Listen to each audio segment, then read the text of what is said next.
In our countdown to Christmas, we're looking at ways for you to save. We all know groceries are expensive, and with the holidays, many of us are cooking quite a bit. Often we don't eat, unfortunately, what we don't eat gets thrown away. But as 13 Your Side's Chris Fleszar tells us, there are things you can do to reduce waste and save money. Inflation is slowing, but the cost of groceries continues to climb.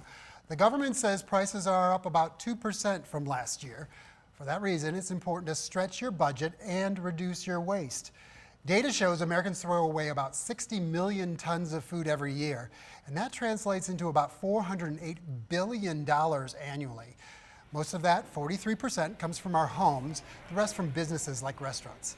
The USDA says the average family of 5 spends between $922 and $1,500 a month on food. So as you shop for the holiday and cook all of that amazing food, here's what you can do to reduce your spending and your waste. Make a list and stick to it. Avoid those impulse purchases. Buy in bulk, always a good idea. Make a meal plan. Yeah, I know, easier said than done sometimes, but it does work. And when it comes to the holidays, experts say to reduce waste, put out smaller portions of food, and refill it as needed so the food doesn't spoil or become contaminated. As for how long you can keep those leftovers in the fridge, we talked with a food safety manager from the state of Michigan. To be safe, 48 to 72 hours. And if it was on a buffet where people were grabbing in and out, utensils were in and out, I might even go for next day, day and a half, call it good.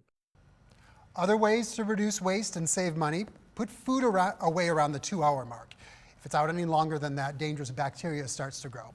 With leftovers, freeze small portions to heat up later for lunch or to take to work. Freeze the ham bone or poultry bones to use later for soup broth. And the same goes for vegetable scraps. Carrot peels, celery tops, and such can be frozen and used later for broth.